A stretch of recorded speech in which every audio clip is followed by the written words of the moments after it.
What's going on, everyone? This is FuegoSteve, bringing you another edition of MLB Today. We're trying to get back on the podcast. We're having some problems with the video cast. We're trying to get that worked out as well. But me and Lou are going to try to get the podcast going again. Try to go 5 days a week for you if we can.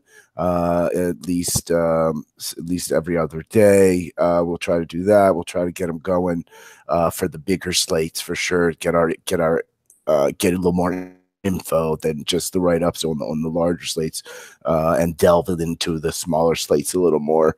Now that NBA is pretty much wrapped up, we can focus on MLB. There's still some playoffs at NBA you can play. You can still check out the optimizer. You can still ask me, Lou, questions in Slack chat. But, it's focused now on MLB. I noticed tonight the contest for after hours got larger now that NBA is slowing down. So you can still make money in the mini and express slates in MLB as well as the main slates. I am joined by JaguarLou today. Well, it's tonight. We're recording this the day before. This is the podcast for May 11th. What's up, Lou? Nothing much, Fuego. I'm getting ready for this monster on the 25th. I got 6 entries as of now, but I'm going to make a solid push from the 14th to the 24th. I'm going to try to accumulate maybe 15 if I'm lucky. And then the work starts from there. Well, don't spend a ton on satellites. Otherwise, you can just shave your money and just enter them. Well, the funny thing is I really have been taking these down on the 7, the 3, and the $1 satellites. They took away the 50-cent satellites, which is kind of funny. There's no upside there for them. But I don't need to pay for the $50 and the $82 thus far. But I'm assuming if I begin, I think I could get around 15 by the 24th. 15 tickets, that is.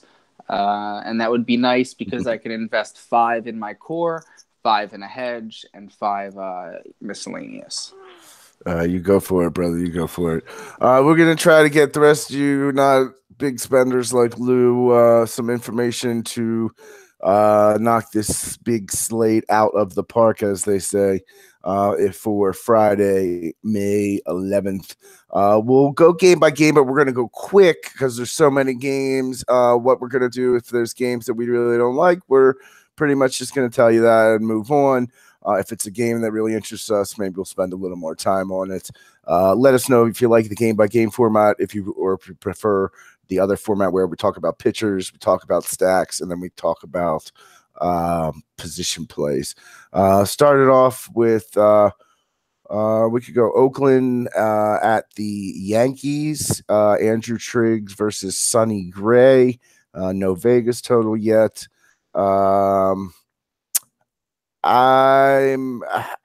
Sonny Gray, he's up and down. He played well last year. There's not a lot of batter versus pitcher, only 15 at bats for I'm looking at the wrong one. Only 42 at bats for the A's versus Sonny Gray. They have hit him well in those 42 at bats. No home runs though. I guess there's no line because we're not sure if it's Andrew Triggs. I think that's what it is. You like anybody in this game? I mean, Yankees are the Yankees. You can always play the Yankees. A's have been doing well this year. You can always play the A's. You like anybody in this game? I like Sonny Gray more than, very rarely I'll go against the BVPs. Guys, by the way, sorry, I set up this desk chair by myself. And if this squeak happens one more time, I'm going to throw somebody off a bridge. So I'm sorry about this. I don't know if you could hear it as well. But with that said, Sonny Gray has been playing very well lately. The Yankees were playing well. They needed him to jump on board. He was the last player that needed to jump on board in terms of playing well. And he has been. Over his last 2, he's 28 FanDuel points, but against the Houston Astros is somewhat impressive. And then against Cleveland, his last start, he went 6 innings, striking out 7, getting 43 fantasy points. So, although the BVPs are not there, they're not, it's not that they're not there. It's they're iffy. Sonny Gray did used to be on Oakland. It was his last team. This is a revenge game. He is playing well. Oakland is striking out in big numbers as of late over the last 7 and on the season. At 6,400 on FanDuel, I think Sonny Gray is a completely viable option against the Oakland offense, which could hit home runs. They're very talented these days. And in Yankee Stadium, you could be worried as well. But I think Sonny Gray comes out with a great performance here and strikes out 7+ Oakland batters in a revenge game, gets the quality start and the win. He probably maybe just cracks the top 10 pitchers for me, but I don't think he's at the top for sure.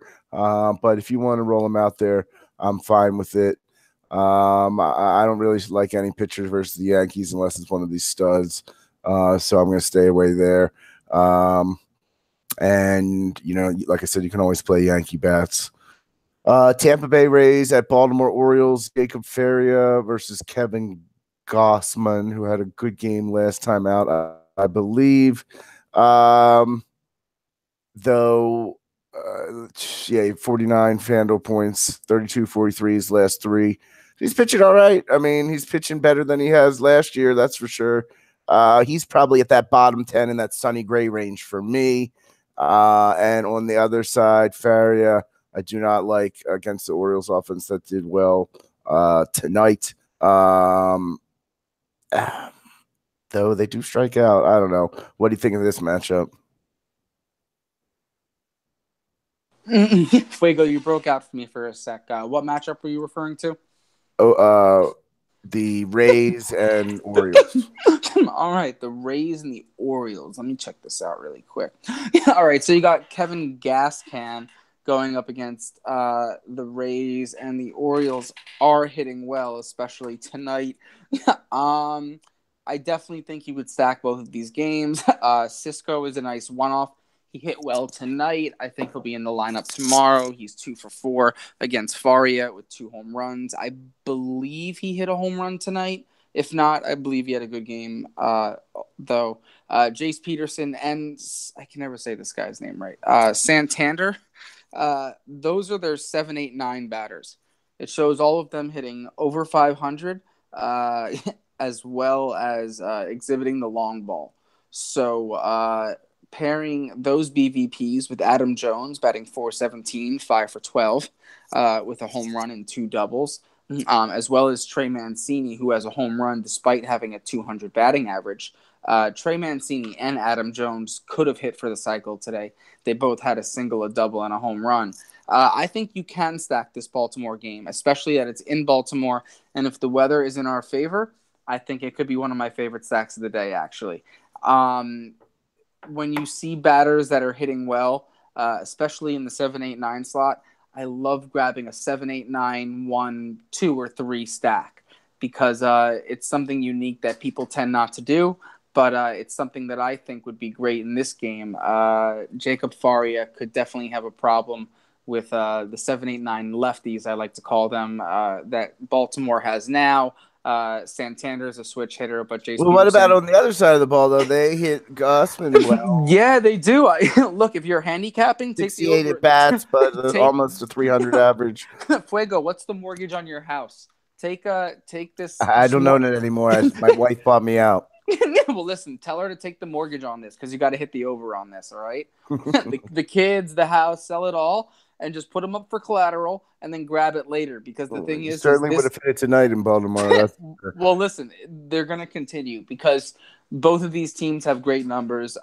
If you have the over/under in front of you, let me see if I can grab it. Yeah, it's not that high. It's 4.5 runs for the Orioles, 4.1 for the Rays.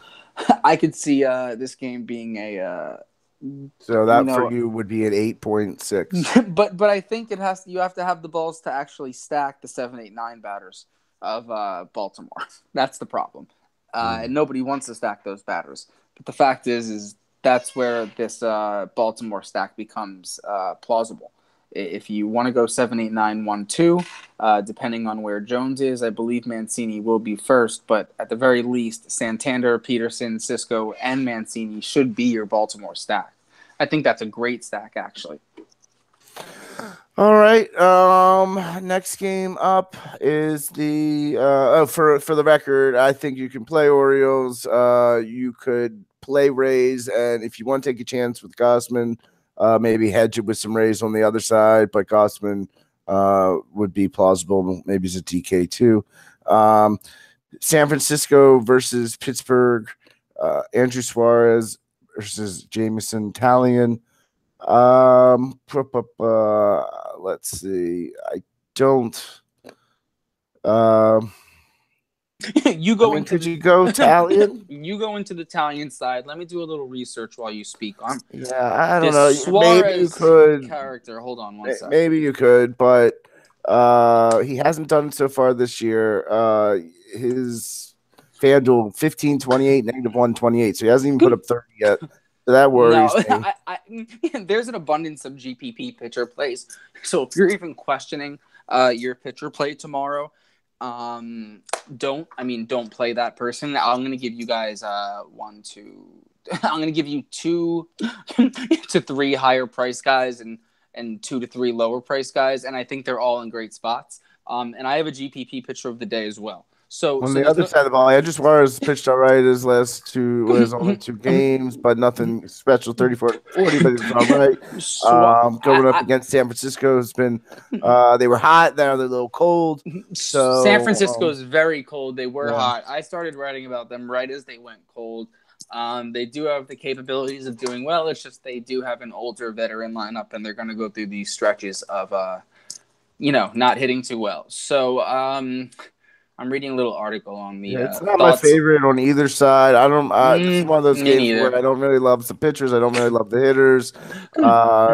Let's look at some quick BVP here. And the other thing is, yeah, go ahead. No real sample size. 22 at bats for San Francisco, and when the 140. Oh no, that's the wrong game. Yeah, and no at bats versus Suarez. So no real sample size. Posey's 4 for 5, 2 doubles. Pittsburgh doesn't strike out, so don't think you're getting a sneaky play in Suarez. I know he's a top prospect for the Giants. I just think you're going to want to stay away from this game. I agree with you, Fuego. Yeah. I mean, you have Buster Posey as a one-off. He has an 800 batting average, but it's only 5 at bats. So, 2 doubles granted, but I really can't take that too seriously. Yeah.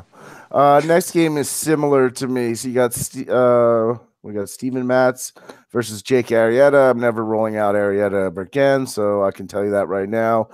He may be in the best spot ever. I'll let someone else recommend him, but I will not. Steven Matz, I'm not going to play against Phillies. Prices are creeping up a little bit, which is a little annoying there. They had been hot. I could see playing some of them, especially the righties versus Matz, even though Herrera's hot, so you could play him. Matz is nothing, doesn't scare me at all. So I could see playing some Phillies guys again, especially the righties, but even Herrera's, who's been hot, who's the left. It's actually projected to be all righties except Herrera, for 2 switch hitters, all righties and Herrera. So I'm fine with some Phillies. And I'm not gonna play Arrieta, but I'm not gonna play Mets against him either, because he's gonna have one of those mediocre games for a pitcher, but not allow a ton either. Is probably what's gonna end up happening. You like anybody in this game? I think you can stack the Mets. Oh my Garshol, dude! This chair is actually making me want to scream. But get some what's it called? I know WD-40. I gotta get it ASAP because it's driving me crazy. But with that said, as Jubal Cabrera is a great play, you can play him. I don't mind stacking the Mets tomorrow. Jake Arrieta is a mess. The thing I will say is Philly's bullpen has improved. They're ranked, I believe, 4th or 3rd in the league right now, maintaining roughly a 2.15 ERA, which is great for Philadelphia. They started the league playing. I guess I should be telling people weather in these games. No. If I see something weather to tell you about, I'll tell you. Put it that way. Fuego, otherwise, but you know what? It's going to be the 70s. Go ahead. Fuego, you know what? The weather changes so much from today till tomorrow. You guys kind of have to do your weather research right up until lock. Well, temperatures you can kind of predict. The wind direction, yes and no. Wind, rain, you never really know. Right. it's raining in New York right now like crazy. It's been stopping and starting all day. So you never really know. I like to do my weather the day of. But with that said, I agree with you. Jake Arrieta is bum city right now. I think they're going to transition him to sell hot dogs in the bleachers because he's a joke. Like, he can't even it's really horrible. Jake Arrieta cannot be in the majors anymore. And I do think the Mets will take advantage of him. Jose Reyes, 2 for 6 with a triple. You have Cabrera, which I said, 357 batting average, 2 home runs. You have 2 home runs at Adrian Gonzalez, which, showed up on those BVPs we spoke about the other day. You have, Brandon Nimmo, 1 for 2 with a run and a walk. I just think that Jake Arrieta will be out of the game sooner rather than later. It's just you got to watch out for that Philadelphia bullpen, which does tend to perform well on most occasions. All right. Fair enough. Maybe I should, because I dislike Arrieta so much. Maybe I should as well, but I just it makes me nervous because Arrieta he's not going to strike out a ton normally. He hasn't been, but he could have that average kind of game. Next game up, the Red Sox are at the Blue Jays. Chris Sale versus Aaron Sanchez. Certainly can play Chris Sale tomorrow versus Toronto. No problem with that whatsoever. Probably can play Boston Red Sox versus Aaron Sanchez. I'm fine with that as well. What do you think about this game? Going Sale? Yeah, I think Sale's a great play. You're going to be paying up for him, but he's allowed a 213 batting average, over 153 at bat. He has struck out 36 batters. He's allowed 4 home runs to Josh Donaldson, but it doesn't particularly worry me. Toronto is a stadium that it carries well for righties against lefties. A lot of those home runs in Toronto just seem to go to left field. So that kind of worries me, and temperature 48 degrees. Do they have a roof? They don't have a roof. Yeah, they have a dome. I went there for the DK finals. They have a pretty sick stadium, actually. You can stay in a hotel in center field. It's pretty sick. But they have 1, 2, 3, 4, 5, 6 guys that are all batting 7. I'm sorry, batting with a 0 average against Sale, with multiple strikeouts between most of them. And these are players that are actually in the lineup every day. I'll rattle them off real quick. Solarte's 0 for 4. Russell Martin's 0 for 14. Gurriel Jr.'s 0 for 3. Luke Malle's 0 for 3. Curtis Granderson's 0 for 4. And then that's really it. But in terms of that, I have no problem rostering Sale. You always mention the low ones. You didn't mention Kendrick Morales, who has 294 against them with 34 at bats and 3 home runs. He has to worry about the first 4 batters. Granted, he has 4 home runs and 29 at bats. So it's not like he has 4 home runs and 10 at bats. I get it. It's still impressive. It's a 704 slugging percentage, 980 OPS, but it's nothing I'm going to get too crazy about. Sale's not my favorite pitcher on the slate. It's actually funny. Aaron Sanchez on the other side might come in as my favorite pitcher on the slate. Did you see those BVPs? He holds 1, 2, 3, 4, 5, 6, 7, 8, 9, 10. 9 players on their team really have horrible stats. Yeah, they bat 189 against him as a team. 222 or below. The only player that actually hits okay against him is Jackie Bradley Jr. Mookie Betts is 286 with a home run, but he struck out 3 times in 24 at bats. That's not impressive for Mookie Betts. Yeah, but Aaron Sanchez is not really pitching well. He's had 2 of 5 good games. The other 3 have been pretty poor. Listen, I know he's an up and down pitcher. It's definitely a boomer bust situation. But Aaron Sanchez, handicapping too, you could take the under in this game. But I really think Aaron Sanchez is a great GPP play. He's won it for me before, and I'll be looking into him all throughout tomorrow. I'll follow him on Snapchat tonight to make sure he has a good breakfast tomorrow. He gets laid and all that stuff. But I do think Aaron Sanchez should perform well tomorrow against Boston, not in Fenway, but in Toronto. You got to remember it's in Canada. It's not the biggest stadium, but righties have the righty hitters have the advantage against lefty pitchers, not necessarily righty He put hitters up against. 40 against them 3 games. Listen, it's not just one game. It's other games. He has 13 at bats against Bradley Jr., 24 at bats against Mookie Betts.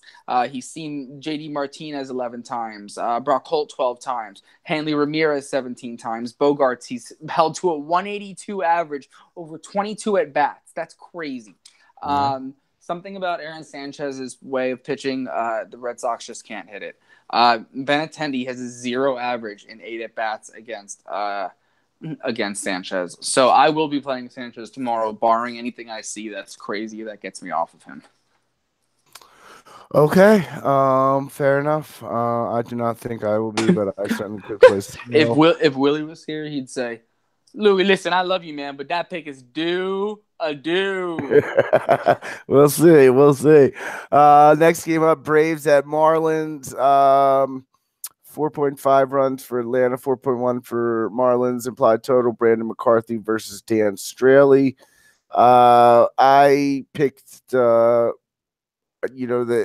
Smith was holding Atlanta down today, and then he got taken out, and they went off. So, Nick Markakis has been playing really well. Too bad he's not an Oriole anymore.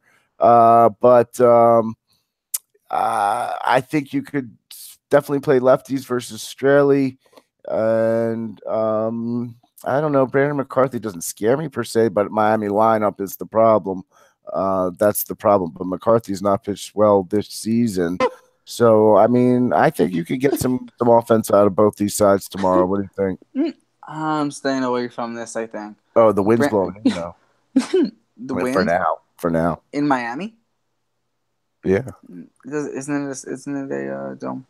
But either way, Miami's a dome, just so you know. But I will tell you that I'm gonna stay away from this game. The stadium's pretty big. Brandon McCarthy has both teams in limited at bats at the other pitcher well. It's not that I don't like it. Atlanta and Miami just aren't teams that I really roster too often, especially in a big stadium like Miami.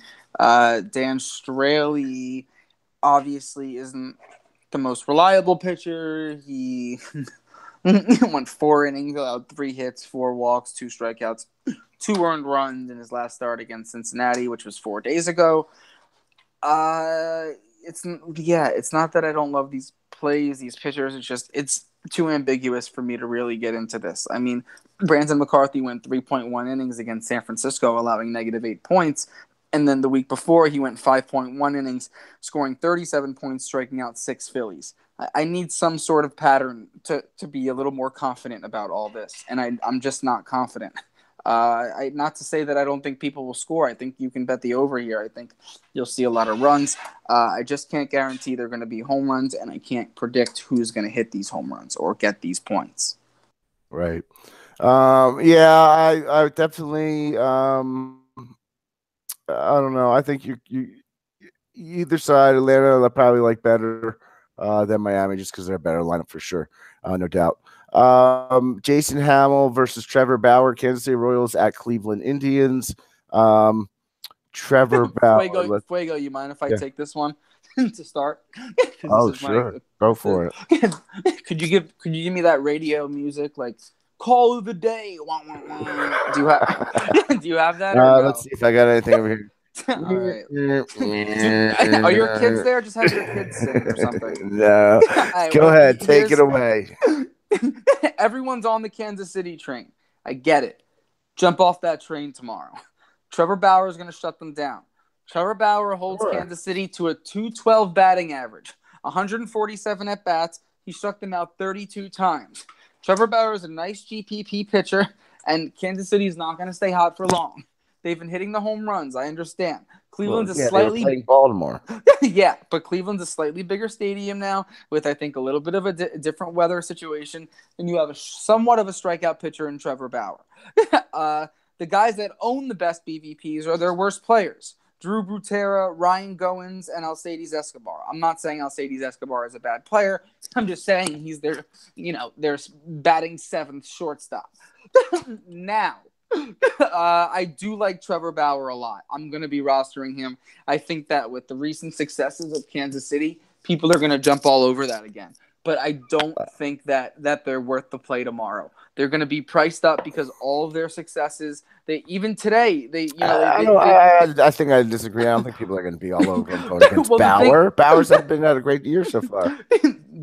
But the thing is even Kansas City losing today, they started the game with a bunch of home runs again. Yeah, but it was in Baltimore, yada yada. They weren't facing Bauer. I know. They're playing. Who were they facing? Chris Tillman. They were facing Tillman, but I think that the novice will see the amount of points that Kansas City scored over the past week and say, "Holy shit, they're hot." But the fact is, they have a horrible matchup tomorrow, and I think they're going to strike out 7+ times against Trevor Bauer. He's going to go 6 innings, get the quality start, and Cleveland's going to get him the win as they're going up against Jason Hamill. And I think you could roster a couple of these lefties. I think you could roster any. I mean, Edwin Encarnacion has 5 home runs against him. I'm not too thrilled about particular people that I love on Cleveland, but I think you're going to get the win for Bauer. They'll get the quality start and hopefully 7 strikeouts over 6+ innings. Yeah, I pretty much agree with everything except that Kansas City is going to be high owned. I think that people are going to recognize Bauer as well and play Bauer versus them, which certainly he's in a good spot. The only thing that would keep them in play is their prices are still low. So the Yankees, The Yankees just lost their winning streak. The Red Sox beat them. Sorry about that. Listen, what are you going to do? So, yeah, I agree with pretty much everything else you said. You can roster Cleveland guys. You can stack Cleveland. You can play Trevor Bauer. You can play him on the same roster if you want. You could even play some of the bottom of the lineup for Cleveland because they're the cheaper prices, but the main guys are in play as well.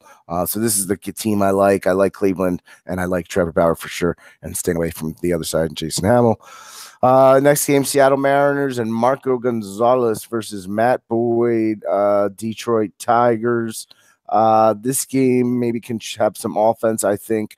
I'm going to stay away from these pitchers and maybe I agree with Vegas on the Seattle side. They have a 5 implied totals, and they think they're going to win. 4.1 for Detroit. I agree with them. I think Mariners could get some runs going tomorrow, but I think that Detroit could as well. So I think either side of the game is stackable or one-offs for sure. Maybe Castellanos versus Gonzalez, V-Mart, cheap. On the other side, you got a lefty going against Nelson Cruz. We know how he is against lefties. Mitch Haniger, both of them. It's crazy that Haniger's still priced more than Cruz, which is, but he's been playing it. I think he's got 10 home runs or something. So I think he hit one. Well, he didn't. He scored a bunch. So tell me about this. You agree? You like Seattle side? Detroit, Fuego. Come on, man. I mean, I like Seattle for what they are, but I don't know. I like Detroit here. I see a lefty pitcher in Marco Gonzalez. By the way, I hate how he's the only Gonzalez that his name ends in an S. It freaks me out. But if you look at his lefty-righty splits, they're perfect. He has 120 at-bats against righties. He is a lefty. He allows a 325 batting average to righties, 3 home runs, every 10 doubles. Every stat that he's allowed is to opposing righties. What does Detroit have? Righties on righties on righties. So, assuming that Detroit hits well against Seattle's bullpen, I think Marcos Gonzalez is in for a really tough game tomorrow. And I don't think you want to invest in him, obviously. I think you can stack up on these Detroit batters that they've been hitting very well lately. Victor Martinez had a home run the other day. Castellanos is playing well. There's a couple other cheap bats you can grab there. Iglesias hit his first home run of the year. Detroit's the kind of team that they'll, pack on those runs, but they'll do it in like a weird way. They'll hit 1 home run, get the bases loaded, hit a triple by Iglesias. So they'll really manufacture Mickey runs. Matuk's back. Yeah, I love Matuk. I mean, he screwed me in the finals, but I do like Detroit tomorrow. And against Marco Gonzalez, struggling against righties, he owns a 5.6 ERA in the month of May, a 5.02 ERA in the month of April. His total ERA is 5.19. He is great he's horrible at home. He's mediocre to poor on the road with a 3.92 ERA. It's just, I think he's in for a tough game tomorrow against Detroit. Is this game in Seattle? No, it's in Detroit. Ooh, that would be great if it was in Seattle. For some reason, he has a 7.07 ERA at home. Yeah, I agree, but I like the other side as well, so I think both sides in play. Rangers at Astros, Cole Hamels. We got Hamels and Hamill on the slate versus Justin Verlander. Let's take a quick look here. Hamels versus Houston. They bat 253 as a team, but do have 11 home runs off of him. And Verlander has held Texas pretty good, only a 216 batting average, 5 home runs, 65 strikeouts, and 190 at bats. Verlander's my play of the day. So yeah, I'm definitely on the high end pitchers tomorrow. You got the big three: Sale, Scherzer, and Verlander. I like all three. Yep. So Verlander's in play here for sure. Couldn't agree more. Could not agree more. And I could probably play Houston versus Cole Hamels. You know, he doesn't scare me.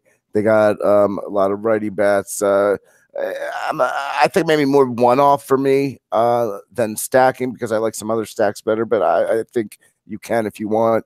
And I'm going to stay away from Texas versus Verlander. Yeah, Texas is striking out at unbelievable rates. The thing that I noticed about this Verlander game, which was kind of funny, was he has killer numbers against the entire team.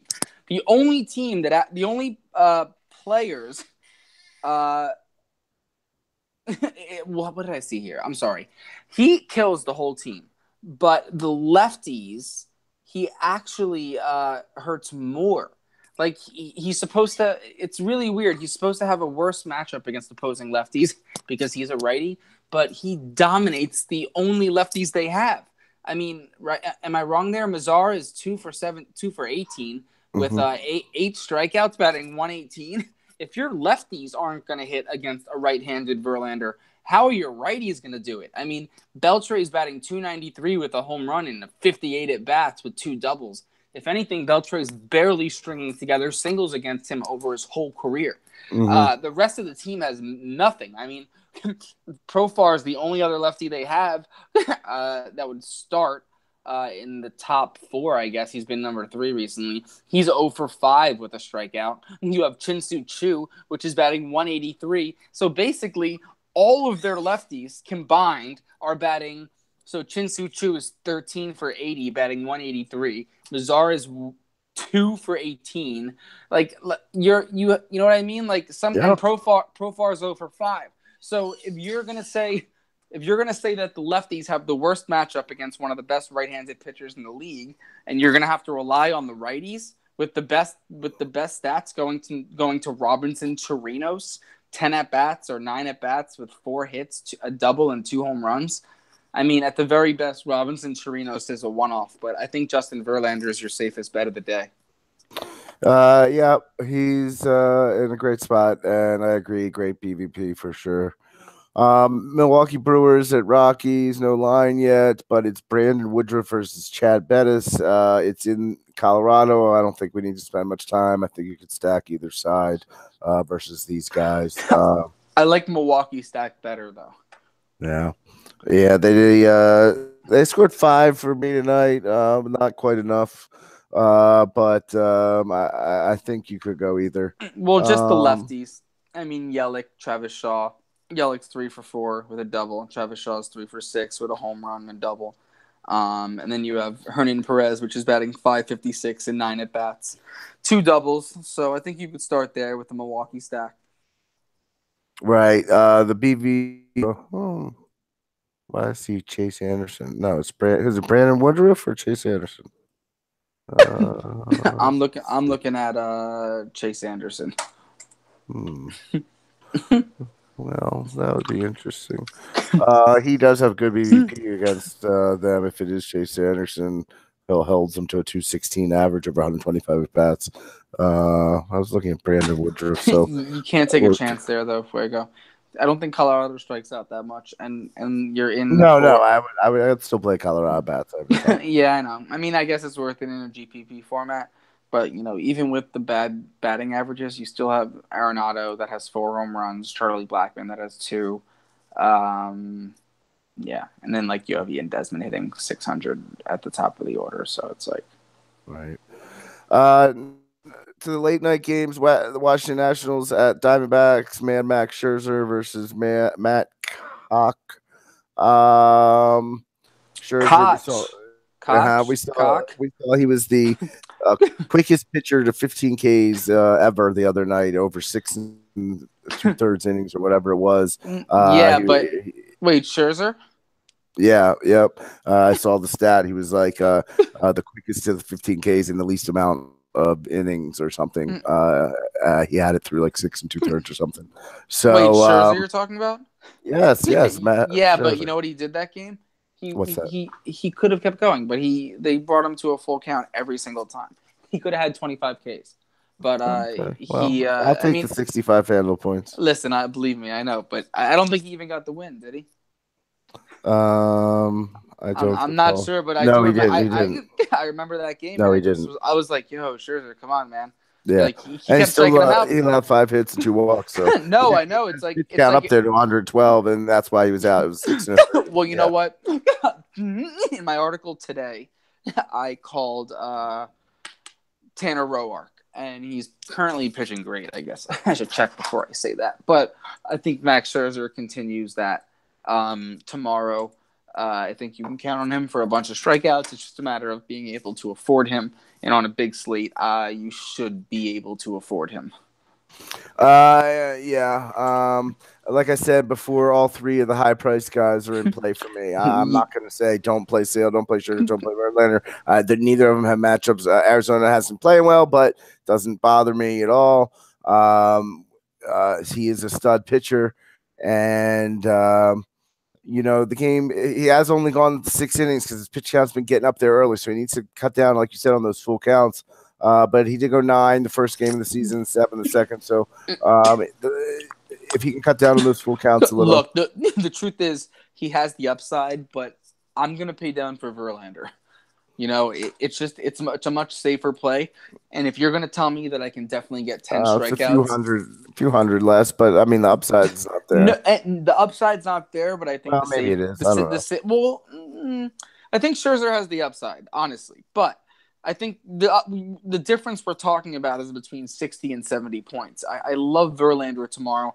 And when you have a sure matchup that you love, I'm not gonna fade it because I kind of know Verlander's going to get his 50 to 60 points.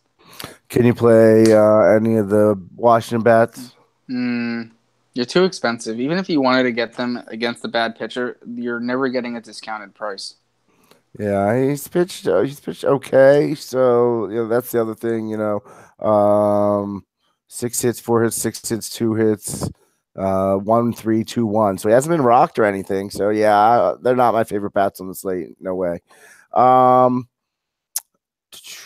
Minnesota Twins at LA Angels. Lance Lynn versus Tyler Skaggs is what I'm seeing here. I mean, I guess you could target Lance Lynn with the Angel side. He's had 1 good game. That was 2 good games. The first game and last game, he did well. The 3 games in between that, he did not do well. He's not pitched over 6 innings this year. 5, 6, 3.2, 5, 6. Allowing 7 or more hits in the last 4 games. I like him. You like Lance Lynn? I like him. Of course you do. Let me tell you why. Tell me why. There's Let no me guess, BVP. Yeah, but look at the BVPs. There's no distance. There's 3 players that have hit him. Ian Kinsler, 667, 2 for 3, all singles. 333 average from Simmons in 6 at-bats, 2 singles. Maldonado, a 500 batting average, 2 singles and 4 at-bats. And then Rene Rivera, he went 3 for 9 with a double. Those are not impressive BVPs. And then you go down, and that's the heart of their lineup. Once you hit the bottom, you're like, holy shit. You got Cozart that's batting 7 for 39. You got Chris Young that's batting 1 for 7 if he's even in the lineup.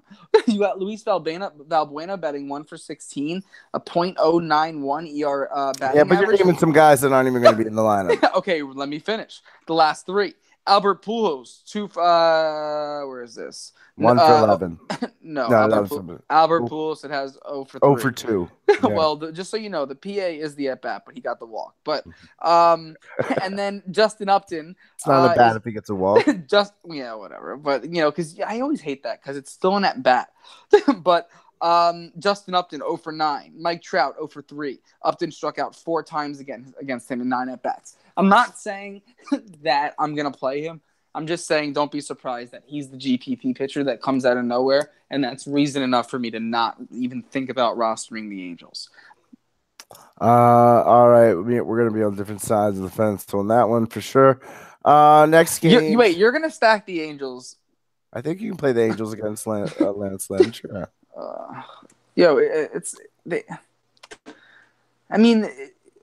It's not like these are actually great BVPs. If it wasn't for his inconsistencies up until now. Well, you mentioned 3 at-bats for Trout, 3 at-bats for Pujols. That's not BVP. Okay, but Justin Upton, he hasn't faced Ohtani. And then the only players that have Simmons good prior. 2 for 6. Wait, if you're going to mention with the home run, so I could go on the other side of the ball. Kinsler 2 for 3. So let me look up. LA I don't think has been hitting particularly well over their last. Those are 3 home runs, even though that's 179 over their last 7.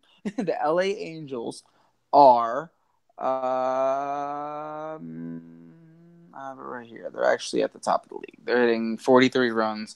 All right, so it's definitely tough, but I will say the numbers are there, and it's worth a look. It's worth a small look. And like I said, we'll be on opposite sides on that one. Cardinals at San Diego Padres. Luke Weaver versus Eric Lauer. Considering I've barely heard of him, 3 games this year, 3 innings pitched, 5 innings pitched, and 6 innings pitched. Did pitch well with 5 Ks. Wait, I have a question. Is Matt Harvey really pitching tomorrow? That's what I'm seeing. All right. So, yeah.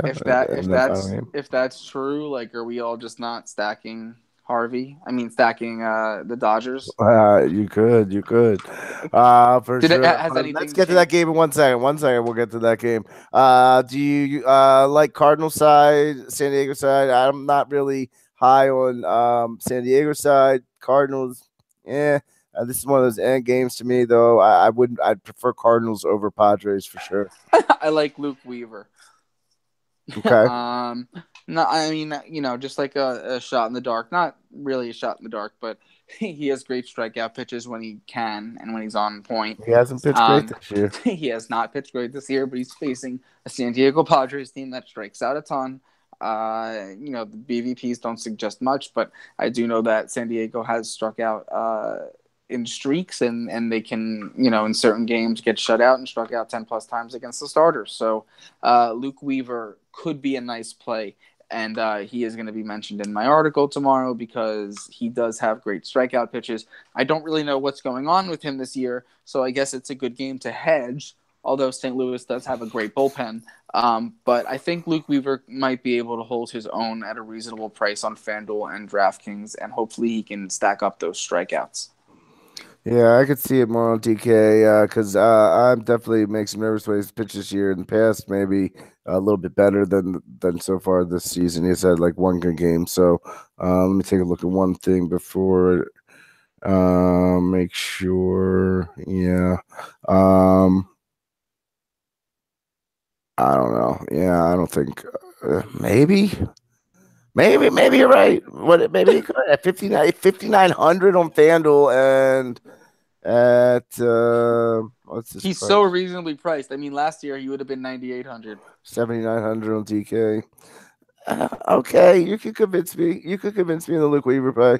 I could get behind that. Sure, why not? Listen, more importantly, why is Matt Harvey starting for Cincinnati? All right, well, let's get to that last game. Matt Harvey versus Kenta Maeda. What's going on? They made a trade because Cincinnati's pitching sucks. All right, so I'm going to say Matt Brandon Finnegan. Matt Kemp. If it's Matt Harvey, Matt Kemp is my one-off of the day. Matt Kemp has been killing the ball recently. He has a 250 batting average against Harvey, but I don't care. That was the Harvey that gave a shit about his career. This Harvey, I don't know who he is. I don't know why he still wants to stay in the majors. But Matt Kemp, Yasiel Puig, Jock, whoever's in the lineup, everyone should kill him. And I am not quite sure who Cincinnati would throw out of their bullpen. But I just think that if Harvey starts this game tomorrow night at 10 o'clock, 10 o'clock Eastern time, you will see the Dodgers tee off, I think. Yeah, I tend to agree with you on that. I mean, he's trash. Mets wanted to get rid of him since he just tried to do something with their team. So if it's Brandon Finnegan, I probably don't mind playing Dodgers or it's him either. But like we both are seeing him at Harvey. On the other side, Cincy, I'm probably not going to throw against Maeda, but I'm probably not going to throw Maeda either because he's one of those guys who doesn't go deep. So they have a good bullpen. So I think they'll hold Cincy in check. So I'm not going to play the Cincy side there. All right. Any final thoughts? Any plays? Let me just take a quick look here. I'll just give out a couple catcher plays. Manny Pena. In the Milwaukee, Colorado game, you can play catchers from there. Lou just mentioned the Dodgers. You could play Grandal. You could play Barnes. As they're both eligible and draft. Really quick, I think Detroit can be can solve your problems in terms of lineup flexibility tomorrow. Just remember you got a lot, and the 7-8-9 stack that we spoke about for who was that, Fuego? I apologize. The Orioles. No, was it? It was. You said you like the Orioles at the bottom. Oh, I yeah. You said Orioles, and you said yes. I'm sorry, Orioles. Cisco, Peterson, Santander. Yeah. So just those are and Jones to lead it off for Mancini. But I do think that Detroit and that Baltimore 7-8-9 thing could be very interesting if you want to fit someone like Scherzer, who definitely has the upside tomorrow. I'm going to make that clear. Scherzer has the biggest upside tomorrow. Yeah, I like paying up for pitcher on FanDuel. You'll probably be able to do it, probably both sites, and then maybe pay down TK on the other. But the big three are all in play: Verlander, Scherzer, and Sale. All three are in play. I think Scherzer. I think I go Scherzer, Verlander before Sale. Yeah, I would rank them. I think I'm going to go 80% Scherzer. I'll probably go 20% Verlander, and then I probably won't even go Sale. I think Sale's a great play, but I think he is very similar to Scherzer. We both like Trevor Bauer too. Sorry to interrupt. Oh yeah, Trevor Bauer. And Luke Weaver, sneaky low price play there. Yeah, but you know what, Fuego? Are you even going to consider playing a low price play there when you have three options at the top that you really have to play? On FanDuel, probably not, unless I want to stack up like the Colorado Milwaukee game or something like that. That would be the only really the way I would do it on FanDuel. But if I find a lineup I like, there's several people always ask me how I start my roster construction. I start it different every single time. It all depends on the slate. Do I have a pitcher I want to lock in? Do I have a batter I want to lock in? So you can mess around with your lineup. See if you really like it. If you just love it, and then you have 6,000 left for Weaver, fine, you do it. And I'm not saying I would do it single entry, but there's a lot of people that multi-entry, whether that's 3 lineups, whether that's 30 lineups. Multi is multi, so more than one. And if you're doing more than one, I could see that. You mentioned it's just this year his stuff has been down, but yeah, with that cheap price there. But right, the upside, he's not going to get you what Scherzer, Sale, and Verlander are. So, and usually on FanDuel it's pretty easy to make a lineup if you're paying up. So, if I was a betting man, I would say one of those 3 is going to be the highest scorer on FanDuel. So, with Trevor Bauer following up just behind the 3 of them, I would say. Bauer could squeak out a better game than them, actually, if he's got a good night. So, paying up is probably the way I would do it on FanDuel for sure, and maybe 1-1 on TK, or see how you can go about the pricing. Yeah, I like it. Listen, Fuego, I'm going to you mind if I steal your line today? Sure, I'll send it to you. If it's I might not enter the queue, so there you go. No, I don't mean that line. I mean Listen, guys, have a great night. We will upload Oh, some articles tomorrow. And as my friend Fuego would say, but Louis Conjano is saying today, make that money. Peace. later.